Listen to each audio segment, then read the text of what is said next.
ఓం శాంతి. ఈరోజు మురళి 27/11/2025. మధురమైన పిల్లలారా, తండ్రి ఏదైతే చదివిస్తారో దాన్ని బాగా చదివినట్లయితే 21 జన్మల కోసం అది సంపాదనకు ఆధారం అవుతుంది. బాబా చదివించే చదువుని బాగా చదవడం అంటే క్రమం తప్పకుండా చదవడం, రెగ్యులారిటీ, పంక్చువాలిటీ. సరి అయిన సమయానికి రావాలా, సరి అయిన సమయానికి పోవాలా, యాక్యురేట్గా ఖచ్చితంగా మురళిని చదవాలా, యథార్థంగా అర్థం చేసుకోవాలా, పురుషార్థం యొక్క సాధన అవసరము, ధారణ చేయాలా, బాబా శ్రీమతం పైన అటెన్షన్ ఇవ్వాలా. అప్పుడే మనం బాగా చదివినట్లు. Accurate and regular and punctual. ఒకరోజు కూడా మిస్ చేయకూడదు, టైంకి కరెక్ట్గా రావాలి. దానికే బాబా అంటున్నారు, దాన్ని బాగా చదివినట్లయితే 21 జన్మలకు అది సంపాదనకు ఆధారం అవుతుంది.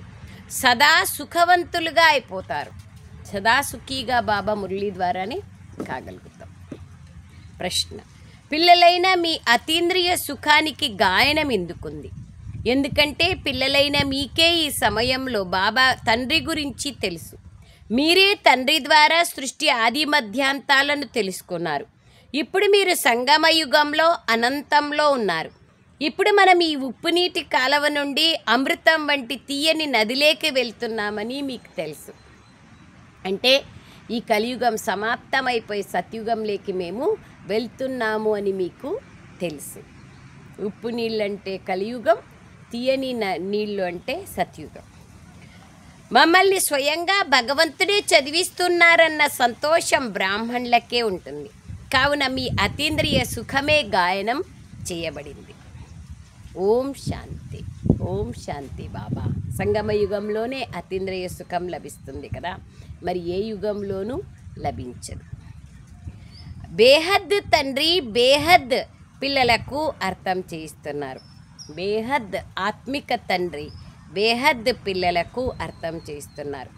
మనం జీవ ఆత్మలం, అంటే శరీరం కలిగిన ఆత్మలం. కానీ స్వయంని ఆత్మగానే నిశ్చయం చేసుకోవాలి. శరీరం ఉన్నప్పటికీ శరీరం నశ్వరం కాబట్టి శరీర భ్రాంతి నుండి దూరం అయ్యేందుకు నేను ఆత్మ అనే నిశ్చయం చేసుకోవాలి. మనం కొత్త స్కూల్లో ఏమీ చదవడం లేదు. కల్పం వెనకల చదివినాం, ఇప్పుడు చదువుతున్నాం. ప్రతి 5000 సంవత్సరాల తర్వాత చదువుతూ వస్తాం. ఇంతకుముందు ఎప్పుడైనా చదువుకునేందుకు వచ్చారా అని బాబా అడుగుతారు కదా. మేము ప్రతి 5000 సంవత్సరాల తర్వాత పురుషోత్తమ సంగమ యుగంలో బాబా వద్దకు వస్తాం అని అందరూ అంటారు. ఇదైతే గుర్తుంటుంది కదా. ఇది కూడా మర్చిపోతారా? బాబా దగ్గరికి వచ్చి చదువుకుంటున్నామనేది కూడా మర్చిపోతారా? విద్యార్థులకు స్కూలు తప్పకుండా గుర్తుంటుంది కదా. ఇంత పెద్దది ఎందుకు గుర్తుండదు? మేము బాబా ఇంటికి వెళ్తాము, బాబా వచ్చి చదివిస్తున్నారనేది గుర్తుంటుంది. ఇదైతే స్థూల రూపంలో గుర్తుంటుంది. బాబా అనేది మర్చిపోతాం, అంతే సూక్ష్మం కదా. విద్యార్థులకు స్కూల్ తప్పకుండా గుర్తుంటుంది. లక్ష్యమైతే ఒక్కటే. ఎవరైతే పిల్లలుగా అవుతారో వారు 2 రోజుల పిల్లలైనా పాతవారైనా లక్ష్యమైతే ఒక్కటే. ఈ స్కూల్లో లక్ష్యం ఒక్కటే. ఈరోజు వచ్చిన వాళ్ళైనా లేదా ఈ సంస్థ ఎస్టాబ్లిష్మెంట్ నుంచి ఉన్న వాళ్ళైనా, 89-90 సంవత్సరాల నుండి ఉండేవాళ్ళైనా ఒకటే లక్ష్యమే. ఏమి ఒకటే లక్ష్యము? లక్ష్మీనారాయణులుగా కావడం. లక్ష్యము ఉద్దేశ్యము స్కూల్కే ఒకటి ఉంటుంది కదా. లా కోర్స్ అంటే అక్కడికి వెళ్ళే ప్రతి ఒక్కరూ లాయర్లు అవుతారు అని అర్థం. అట్లా ఓం శాంతికి వస్తున్నాము బ్రహ్మకుమారీస్ ఈశ్వరీయ విశ్వవిద్యాలయానికి అంటే ఇక్కడ వచ్చే ప్రతి ఒక్కరూ దేవతలుగా కావాలని, నర నుండి నారాయణుడిగా, నారీ నుంచి శ్రీ లక్ష్మిగా కావాలనే ఉద్దేశంతోనే ఇక్కడికి అందరూ వస్తారు. వచ్చిన తర్వాత తెలుసుకుంటారు. అక్కడ తెలుసుకొని పోతారు, ఇక్కడ వచ్చినాక తెలుసుకుంటారు. దానికే బాబా అంటారు, ఎవరైతే పిల్లలుగా అవుతారో అందరికీ లక్ష్యం ఒకటి, ఎవరికీ నష్టం జరగదు. చదువులో సంపాదన ఉంది. వారు కూడా కూర్చొని గ్రంథాన్ని వినిపించినప్పుడు వారికి సంపాదన జరుగుతుంది, ఖుషి జరుగుతుంది, ఆనందం ఉంటుంది. ఎక్కడైనా ఎప్పుడైనా ఏ సమయంలోనైనా ఏ స్థానంలోనైనా ఏ గ్రంథాన్నైనా ఏ మతాల వాళ్ళైనా చదువుకుంటే వాళ్లకు ఎట్లా నమాజ్ చేసినప్పుడు ప్రార్థనలు చేసినప్పుడు భిన్న భిన్న రూపాలలో భక్తి చేసినప్పుడు ఆ టైంకి కరెక్ట్గా ఆ గ్రంథాలు చదివి ఆ పూజలు చేసే సమయంలో వాళ్లకు శాంతి సుఖము ఆనందము కలుగుతుంది. అల్పకాలికం కానీ ఆ కొంచెం సమయానికి కలుగుతుంది కాబట్టి వాటిని వదలకుండా మనుషులు వెళ్తూ ఉంటారు. ఇవన్నీ సంపాదనకు ఆధారాలు. ప్రతి విషయంలోనూ సంపాదన కావాలి కదా. డబ్బు ఉంటే ఎక్కడికైనా వెళ్ళి రావచ్చు. తండ్రి మనకు చాలా మంచి చదువుని చదివిస్తున్నారు. దాని ద్వారా 21 జన్మల సంపాదన లభిస్తుందని మీకు తెలుసు. అక్కడ డబ్బులు సంపాదించుకుంటే ఏమైనా చేయొచ్చు, ఆ ఊరికన్నా పోవచ్చు, ఆ దేశానికైనా పోవచ్చు. అయితే ఇక్కడ సంపాదన ఎన్ని జన్మలకైనా మనకు ప్రాప్తిస్తుంది. అది ఈ సంపాదన ఎటువంటిదంటే దీని ద్వారా మనం సదా సంతోషంగా అయిపోతాం. ఎప్పుడూ రోగగ్రస్తులుగా అవ్వం, సదా అమరులుగా ఉంటాం. ఈ నిశ్చయం ఉంచుకోవాల్సిన అవసరం ఉంది. ఇటువంటి నిశ్చయమును ఉంచడం ద్వారా మీకు ఉల్లాసం కలుగుతుంది. లేకపోతే ఏదో ఒక విషయంలో గుటకలు మింగుతూ ఉంటారు. మేము బేహద్దు తండ్రి నుండి చదువుకుంటున్నామని లోపల స్మరణ చేయాలి. భగవాను వాచ, ఇది గీతాయుగము కూడా వస్తుంది కదా. కేవలం ఇది 5వ యుగము అన్నది మర్చిపోయారు. ఈ సంగమ యుగం చాలా చిన్నది. నిజానికి 4వ వంతు కూడా అనలేం. ప్రతి యుగములోని 4వ వంతు కూడా అనలేం. ఎట్లా 4 యుగాలు 4 భాగాలైతే 1250 సంవత్సరాలు, దాంట్లో 4వ వంతు కూడా లేదు. ఇది 400 సంవత్సరాలు అడుంది, 100 సంవత్సరాలు కూడా లేదు. అబ్బబ్బా అంటే కరెక్ట్గా యాక్యురేట్గా 100 సంవత్సరాలు. శాతమును కనుక్కోవచ్చు. అది కూడా మున్ముందు తండ్రి తెలియచేస్తూ ఉంటారు. తండ్రి చెప్పాల్సింది ఏదో కొంత రచింపబడి ఉంది. ఆత్మలైన మీ అందరిలోనూ పాత్ర రచింపబడి ఉంది. అది పునరావృతం అవుతుంది. మీరు ఏదైతే నేర్చుకుంటున్నారో అది కూడా రిపిటీషన్ కదా. మనం నేర్చుకున్న ప్రతిదీ రిపిటీషన్ అవుతోంది. 5000 సంవత్సరాల కిందట చేసినాము, ఇప్పుడు చేస్తున్నాం. రిపిటీషన్ రహస్యం పిల్లలైన మీకు తెలిసింది. అడుగడుగులోనూ పాత్ర మారుతూ వస్తుంది. ఒక క్షణం మరో క్షణంతో కలవదు. ఒక పేను వలె మెల్లగా నడుస్తూనే ఉంటుంది. టిక్ అనగానే ఒక క్షణం గతిస్తుంది. ఇప్పుడు మీరు బేహద్దులో ఉన్నారు. ఇంకే మనుష్య మాత్రులు ఇలా బేహద్దులో ఉండలేరు. మనలో కూడా నంబర్ వార్ పురుషార్థానుసారంగానే ఉన్నాం బేహద్దులో. లేకుంటే అనేక హద్దు యొక్క విషయాలలోనే మనస్సుని చిక్కుకొని అదే దాంట్లోనే మునిగిపోతూ ఉంటాం కదా. ఒక 4 బిడ్డలు ఒక ఫ్యామిలీలోనే ఇరుక్కపోయి ఉంటాం. కానీ ఎప్పుడు బాబా పిల్లలు అవుతామో అప్పుడు బేహద్దులో ఉండాలా. వాళ్ళ 4 సంభాళన చేసేకి బాబా పెట్టారు అనేది ఉండాలా. ఒక సేవా కేంద్రంలోని 30-40 మంది మాత్రమే, లేదా 20-10 మంది మాత్రమే మనవాళ్ళు కాదు. మొత్తం యావత్తు విశ్వము మనది. అయితే సంభాళన చేయాల, నడిపించాలా, సంభాళన చేయాలా. అదే బాబా అంటున్నారు. టిక్ టిక్ అని ఈ యొక్క డ్రామా నడుస్తూనే ఉంటుంది. ఇంకెవరికి బేహద్ అనగా ఆది మధ్యాంతాల జ్ఞానం లేదు. ఇప్పుడు మీకు భవిష్యత్తు గురించి తెలుసు. ఇప్పుడు మనం కొత్త ప్రపంచంలోకి వెళ్తున్నాం. ఇది సంగమ యుగం. మనం దీన్ని దాటేస్తాం. అది ఉప్పునీటి కాలువ. యావది కలియుగం. బాబా అంటున్నారు, ఇది ఉప్పునీటి కాలువ కలియుగం. ఇది మధురాతి మధురమైన తీయటి కాలువ సత్యుగం. అది విషమయమైంది. ఇప్పుడు మీరు విషయసాగరం నుండి క్షీరసాగరంలోకి వెళ్తున్నారు. ఇది బేహద్ విషయం, హద్దు విషయం కాదు, బేహద్ విషయం. ప్రపంచంలో ఈ విషయాలని గురించి కూడా ఎవరికీ తెలియదు. ఇది కొత్త విషయం కదా. భగవంతుడు అని ఎవరినంటారో కూడా మీకు తెలుసు. భగవంతుడు అన్ని ధర్మాలకు తండ్రి అనేది మనకిప్పుడు తెలుసు కదా. ప్రపంచంలో వాళ్లకు దీని గురించి తెలియదు. వారు ఏ పాత్రను అభినయిస్తారు? టాపిక్లో కూడా పరంపిత పరమాత్మ జీవన చరిత్రని వివరిస్తాము అని తెలియచేస్తారు. పిల్లలు తండ్రి జీవన చరిత్రని వినిపిస్తారు. అది సాధారణమైన విషయమే. వీరైతే తండ్రులకు తండ్రి కదా. మీలో కూడా నంబర్వార్ పురుషార్థానుసారంగా తెలుసుకుంటారు. ఇప్పుడు మీరు తండ్రి పరిచయమును యథార్థ రీతిగా ఇవ్వాలి. పరమాత్మ నిరాకార జ్యోతిస్వరూపుడు అనేటువంటి విషయాన్ని యథార్థంగా తెలియచేయాలి. మీకు కూడా బాబా తండ్రి ఇచ్చారు, బాబా ఇవ్వకపోతే మనకెక్కడి నుంచి తెలుసు? కావుననే మీరు అర్థం చేయిస్తారు. ఇంకెవరు బేహద్దు తండ్రి గురించి తెలుసుకోలేరు. మీరు కూడా సంగమ యుగంలోనే తెలుసుకుంటారు. దేవతలైనా, శూద్రులైనా, పుణ్యాత్ములైనా, పాపాత్ములైనా, మనుష్య మాత్రులు ఎవ్వరికీ తెలియదు. కేవలం సంగమ యుగంలోని బ్రాహ్మణులైన మీరు మాత్రమే తెలుసుకుంటున్నారు. కావున పిల్లలైన మీకు ఎంత సంతోషం ఉండాలి. కావుననే అతీంద్రియ సుఖము గురించి అడగాలంటే గోపికలను అడగండి అనే గాయనం కూడా ఉంది. బాబా తండ్రి, టీచర్ మరియు సద్గురువు కూడా సుప్రీం అన్న పదము తప్పకుండా రాయాలి. అప్పుడప్పుడు పిల్లలు మర్చిపోతారు. ఈ విషయాలన్నీ పిల్లల బుద్ధిలో ఉండాలి. శివబాబా మహిమలో ఈ పదాలు తప్పకుండా రాయాలి. మీకు తప్ప వీటి గురించి ఇంకెవ్వరికీ తెలియదు. మీరు అర్థం చేయించగలరు అనగా మీ విజయం లభించినట్లే కదా.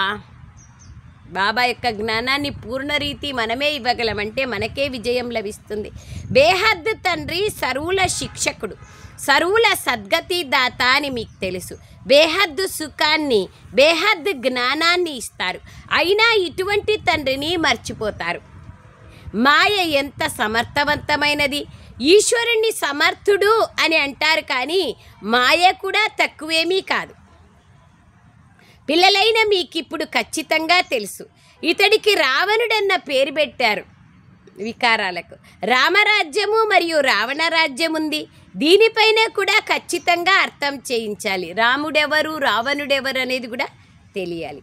సూక్ష్మమైన అర్థాలు తెలుసుకోవాలి. రామరాజ్యం అనేది ఉండింది, ధర్మం 4 పాదాల ఉండింది, కానీ అక్కడ రావణుడు లేడు. ఆత్మాభిరాముడు, మనోభిరాముడు, హృదయాభిరాముడు ఒక్క పరమాత్ముడు. అయితే రావణుడు అంటే ఏడిపించేవాడు అని అర్థం.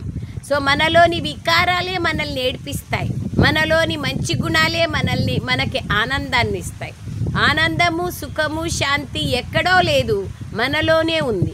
మన గుణాలను మనం తెలుసుకొని కార్యంలో వినియోగిస్తే మనంత ఆనందంగా ఎవరు ఉండరు. మనలోని దుర్గుణాలను మనం కార్యంలో ఉపయోగించినామంటే దుఃఖము, అశాంతి, చింత, బాధ. కాబట్టి మన ఇష్టం మన చేతుల్లో ఉంది. సుఖము, దుఃఖము ఎవరి చేతుల్లోనూ లేదు. దీనిపైన కూడా ఖచ్చితంగా అర్థం చేయించాలి. రామరాజ్యం ఉందంటే తప్పకుండా రావణ రాజ్యం ఉంటుంది. ఎల్లప్పుడూ రామరాజ్యమే ఉండదు. ఒక నాణ్యానికి బొమ్మ బొరుసు ఎలా ఉంటుందో అలాగేనే కదా. అందుకే ఇది సుఖము దుఃఖము యొక్క ఆట, ఓటమి గెలుపుల ఆట. మరియు చెప్తారు కదా, దాన్ని ఏమంటారు, మాన అవమానాల ఆట, శీతోష్ణ సుఖ దుఃఖాల ఆట అని చెప్తారు కదా. రెండు వేరు. రామరాజ్యము, శ్రీకృష్ణుని రాజ్యాన్ని ఎవరు స్థాపించారు? అది బేహద్దు తండ్రి కూర్చొని వివరిస్తున్నారు. మీరు భారతఖండ మహిమను ఎంతగానో చెయ్యాలి. భారతదేశం సత్యఖండంగా ఉండేది. అప్పుడు ఎంతటి మహిమ ఉండేది. అలా తయారు చేసేవారు ఒక్క బాబాని. మీకు తండ్రి పైన ఎంత ప్రేమ ఉంది. లక్ష్యము మరియు ఉద్దేశ్యము మీ బుద్ధిలో ఉంది. విద్యార్థులైన మనకు మన చదువు యొక్క నష ఉండాలని మీకు తెలుసు. ఎవరికైనా అంతే కదా. చదువుకుంటున్నారంటే ఇంకేం, నేను ఒక 6 నెలల లోపల డాక్టర్ అయిపోతాననే నష ఉంటుంది కదా. అది బాబా అంటున్నారు, పిల్లలకు చదువు యొక్క నష ఉండాలి. మీ నడవడికని గురించిన ఆలోచన కూడా ఉండాలి. నడవడిక కూడా మంచిగా ఉండాలి. ఇది ఈశ్వరీయ చదువు కావున ఇందులో ఒక్కరోజు కూడా మిస్ అవ్వకూడదు. అలాగే టీచర్ వచ్చిన తర్వాత లేటుగా కూడా రాకూడదు. అండర్లైన్ చేసుకోండి. ఎప్పుడు బుద్ధి పుడితే అప్పుడు వస్తాం. ఇంకేమి మీటే అన్నప్పుడు వస్తాం.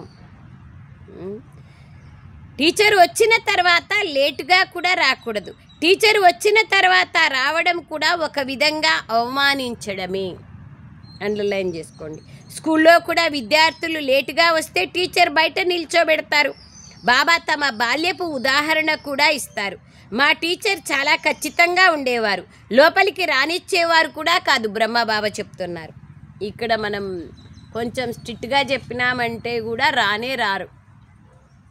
బాబానే అన్నీ చెప్పాలా, బాబానే మార్చాలంతే జనాల్ని. అంటే వాళ్ళది కూడా తప్పు లేదు.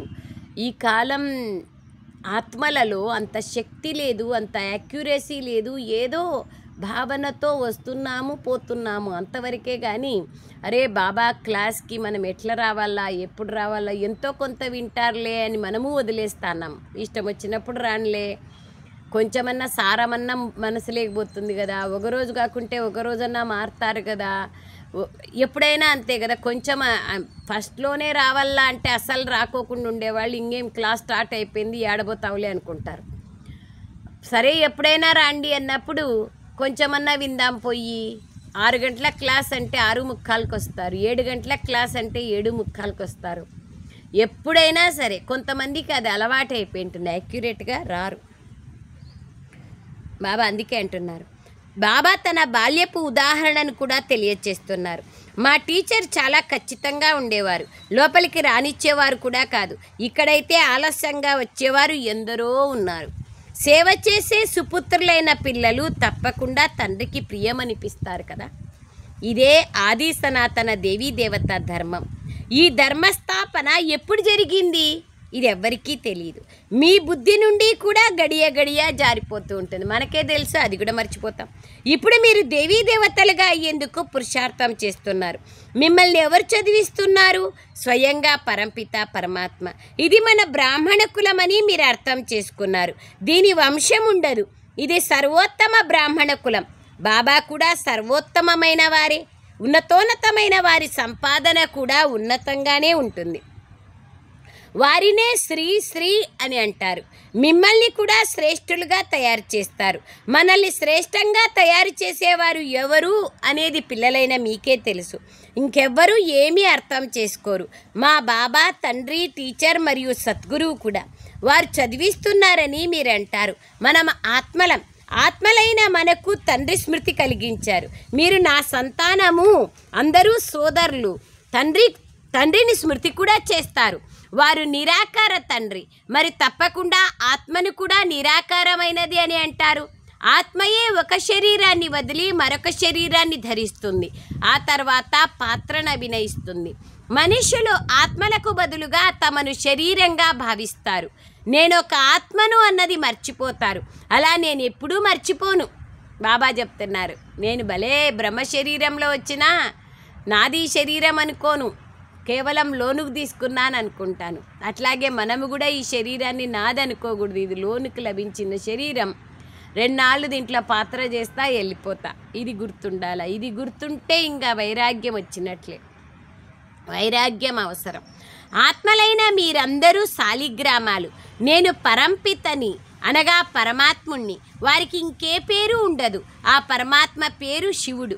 మీరు కూడా అటువంటి ఆత్మలే, కానీ మీరందరూ శాలిగ్రామాలు. శివుని మందిరంలోకి వెళ్తారు, అక్కడ కూడా ఎన్నో శాలిగ్రామాలను ఉంచుతారు. శివుని పూజన చేసినప్పుడు దానితో పాటు శాలిగ్రామాలను కూడా పూజిస్తారు. కావుననే బాబా మీ ఆత్మ మరియు శరీరం రెండింటి పూజ జరుగుతుంది అంటారు. ద్వాపర యుగం నుంచి మనం పవిత్రమైన దానికి గుర్తు పూజిస్తారు కదా, రెండింటి పూజ అది వివరిస్తున్నారు. నాకు కేవలం ఆత్మ పూజనే జరుగుతుంది, శరీరం లేదు కదా బాబా వాళ్ళకి. శరీరం లేదు, మీరెంత ఉన్నతులుగా అవుతారు. తండ్రికైతే సంతోషం ఉంటుంది కదా, అంతే కదా. ఏ తండ్రికైనా తన పిల్లలు చాలా ఉన్నతంగా అవుతున్నారంటే, తనకంటే ఉన్నతంగా అవుతున్నారంటే ఖుషీనే కదా, సంతోషమే. తండ్రికైతే సంతోషం ఉంటుంది కదా. తండ్రి పేదగా ఉంటే కొడుకు చదువుకొని ఎంత ఉన్నతంగా అయిపోతారు. ఇప్పుడు ఎంత అనాథలుగా అయిపోయారు. బాబా గురించి తెలీదు, తండ్రి గురించి. ఇప్పుడు మీరు తండ్రికి చెందిన వారిగా అయ్యారు, కావున మొత్తం విశ్వానికి అధిపతులుగా అయిపోతారు. నన్ను హెవెన్లీ గాడ్ ఫాదర్ అంటారు. ఇప్పుడు స్వర్గస్థాపన జరుగుతోందని కూడా మీకు తెలుసని బాబా చెప్తున్నారు. అక్కడ ఏమేమి ఉంటాయి అన్నది మీ బుద్ధిలో తప్ప ఇంకెవ్వరి బుద్ధిలోనూ లేదు. మనం విశ్వాధిపతులుగా ఉండేవాళ్ళం, ఇప్పుడు మళ్ళీ అలా అవుతున్నామని మీ బుద్ధిలో ఉంది.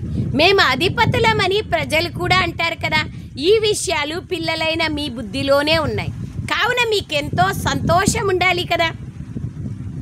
ఈ విషయాలను విని ఇతరులకు కూడా వినిపించాలి. కావుననే సెంటర్లు లేదా మ్యూజియంలు తెరవబడుతూ ఉంటాయి.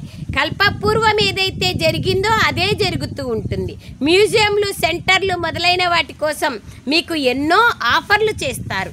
ఖచ్చితంగా అందులో ఎంతమంది వెలువడతారు, అందరి ఎముకలు మెత్తబడుతూ పోతాయి. అంటే అర్థం అందరూ జ్ఞానాన్ని వింటారు. మీరిప్పుడు మొత్తం ప్రపంచం యొక్క ఎముకలని మెత్తగా చేస్తూ ఉన్నారంటే ప్రపంచంలోని వాళ్ళందరికీ జ్ఞానాన్ని ఇస్తున్నారు. మీ యోగంలో ఎంత గొప్ప శక్తి ఉంది, మీలో ఎంత శక్తి ఉంది అని బాబా అంటారు. మీరు యోగంలో ఉంటూ భోజనం తయారు చేసి తినిపిస్తే బుద్ధి ఇటువైపుకి వచ్చేస్తుంది. భక్తి మార్గంలో గురువుల ఎంగిలి కూడా తింటారు. భక్తి మార్గం యొక్క విస్తారం ఎంతగానో ఉంది, దానిని వర్ణన చేయలేరు. పిల్లలైన మీరు అర్థం చేసుకున్నారు.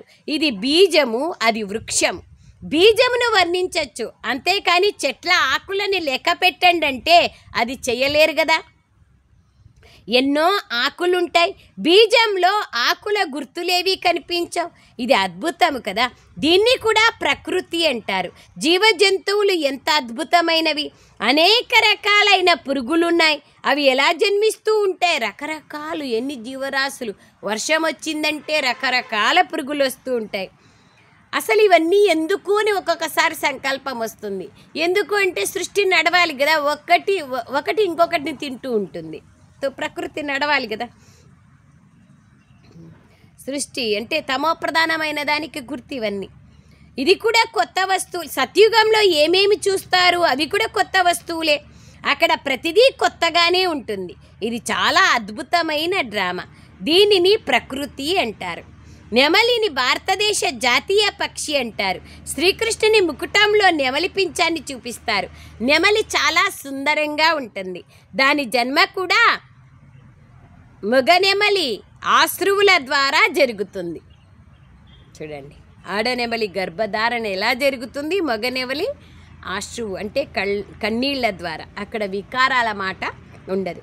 కావుననే దానిని జాతీయ పక్షి అంటారు. ఇటువంటి సుందరమైన పక్షులు విదేశాల వైపు కూడా ఉంటాయి. చాలా రకరకాల నెమళ్ళు కూడా ఉన్నాయి. ఇప్పుడు పిల్లలైన మీకు మొత్తం సృష్టి ఆది మధ్యాంతాల రహస్యాన్ని బాబా అర్థం చేయించారు. దీని గురించి ఇంకెవరికీ తెలియదు. మేం పరంపిత పరమాత్మ జీవన చరిత్రను తెలియచేస్తామని చెప్పండి. రచయిత ఉన్నప్పుడు మరి తప్పకుండా రచన కూడా ఉంటుంది. దాని చరిత్ర మరియు భూగోళాల గురించి మనకు తెలుసు. ఉన్నతోన్నతుడైన బేహద్ తండ్రి పాత్ర ఏమిటి అనేది మీకు తెలుసు. ప్రపంచానికైతే తెలీదు. ఇది చాలా చీచీ ప్రపంచం, చాలా వరిష్ఠ ప్రపంచం ఇది. ఈ ప్రపంచంలో అందంగా ఉన్నా కష్టమే. అనేకమైన పురుషుల దృష్టి పడుతూ ఉంటుంది. ఆడవాళ్ళని చూసి తీసుకెళ్తారు. పిల్లలైన మీకైతే ఈ వికారీ ప్రపంచం పైన ద్వేషం కలగాలి. ఇది చీచీ ప్రపంచం, ఇది చీచీ శరీరం. ఇప్పుడు మనం తండ్రిని స్మృతి చేసి మన ఆత్మను పవిత్రంగా తయారు చేసుకోవాలి. మనం సత్వప్రధానంగా సుఖంగా ఉండేవాళ్ళం, ఇప్పుడు తమోప్రధానంగా అయ్యాం. కావున దుఃఖితులుగా అయిపోయాం. తమోప్రధానం ద్వారానే, వికారాల ద్వారానే దుఃఖితులుగా అయ్యాం. మళ్ళీ సత్వప్రధానంగా అవ్వాలి. మేము పతితుల నుండి పావనులుగా అవ్వాలని మీరు భావిస్తారు. పతిత పావన అని గాయనం చేసినా ద్వేషమేమీ లేదు. పతితత్వం పైన ద్వేషమే రాదు. ఇది చీచీ ప్రపంచమని పిల్లలైన మీరు భావిస్తారు. కొత్త ప్రపంచంలో మనకు శరీరం కూడా సుందరమైనది లభిస్తుంది. ఇప్పుడు అమరపురికి అధిపతులుగా మీరు అవుతున్నారు. పిల్లలైన మీరు ఎప్పుడూ సంతోషంగా హర్షితముఖులుగా ఉండాలి. మీరు చాలా మధురమైన పిల్లలు. ప్రతి 5000 సంవత్సరాల తర్వాత అటువంటి పిల్లలనే వచ్చి కలుసుకుంటారు. మరి తప్పకుండా సంతోషం ఉంటుంది కదా. పిల్లలను కలుసుకునేందుకు నేను మళ్ళీ వచ్చాను అని బాబా కూడా చెప్తున్నారు. 5000 సంవత్సరాలకు ఒకమారు బాబా కూడా కలుసుకునేందుకు వస్తారు. ఇప్పుడు వచ్చినారు. ఇది అందరికీ చెప్పాలా, మనము అర్థం చేసుకోవాలా. అచ్చా, मीठे मीठे सिखलदे बच्चों प्रति माता पिता बाप दादा का याद प्यार और गुड मॉर्निंग। रूहानी बाप की रूहानी बच्चों को नमस्ते। हम रूहानी बच्चों की रूहानी माता पिता बाप दादा को याद प्यार गुड मॉर्निंग और नमस्ते नमस्ते नमस्ते बाबा नमस्ते थैंक यू बाबा थैंक यू वेरी मच बाबा సారాంశం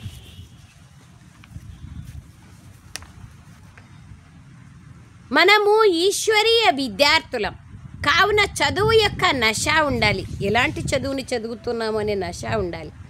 మీ నడవడిక పైన కూడా ధ్యాస ఉంచాలి.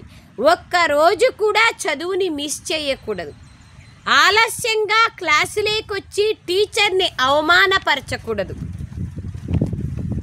అసలే ఈ విధంగా అవమానపరచకూడదు అంటే అసలే రాకుండా ఉండేది కాదు కదా. యాక్యురేట్గా వచ్చేది నేర్చుకోవాలి. ఈ వికారీ చీచీ ప్రపంచం పైన ద్వేషం ఉండాలి.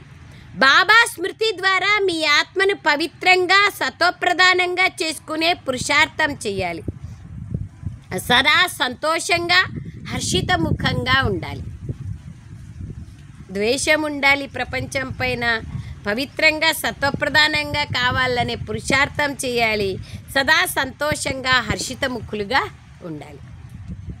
వరదానం హోప్లెస్లో కూడా ఆశను ఉత్పన్నం చేసే సత్యమైన పరోపకారి సంతుష్టమణిలుగా కండి. అపనమ్మకస్తులు అపనమ్మకంగా ఉండే వాళ్ళలో కూడా ఆశను ఉత్పన్నం చేసేటువంటి సత్యమైన పరోపకారిగా కండి. ఇంపార్టెంట్ ఇది.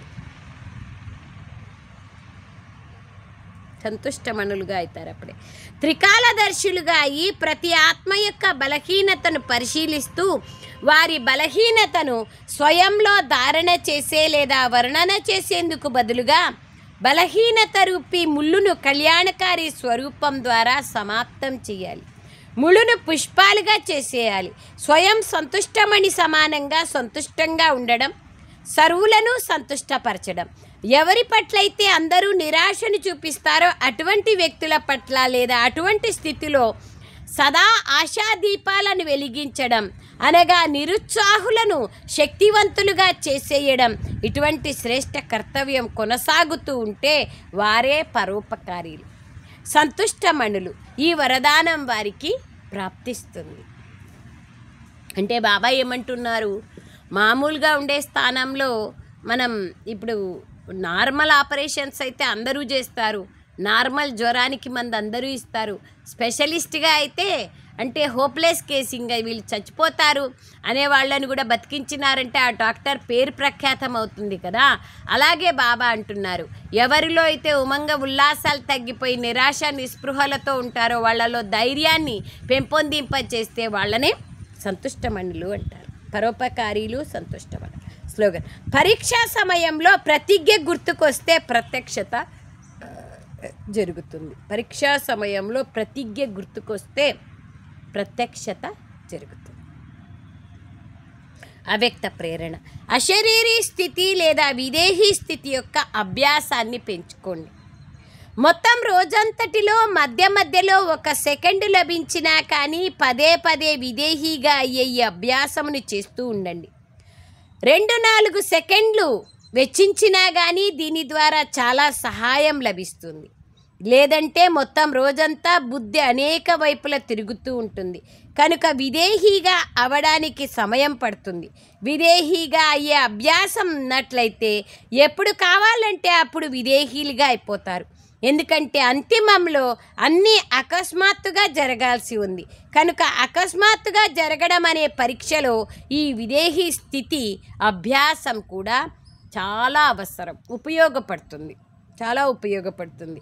దేహభ్రాంతి నుంచి నన్ను నేను దూరంగా ఈ దేహాలను ఎన్నో దేహాలను ధరించినాను, ఇది ఆఖరి దేహంలో ఉన్నాను, నేను ఒక చిన్న జ్యోతిస్వరూపమైన ఆత్మను అని తెలుసుకుంటే అప్పుడు బాబా అంటున్నారు, ఆత్మస్వరూపం యొక్క స్మృతి నాలో పక్కాగా కలిగితే అప్పుడు ఆటోమేటిక్గా విదేహీ స్థితి యొక్క అభ్యాసం చేస్తూ చేస్తూ అశరీరీగా అయిపోతే అంతిమ సమయంలో ఈ అభ్యాసం చాలా ఉపయోగపడుతుంది అంటున్నారు బాబా. అచ్చా. ఓం శాంతి బాబా, ఓం శాంతి. థ్యాంక్ యూ బాబా, థ్యాంక్ యూ.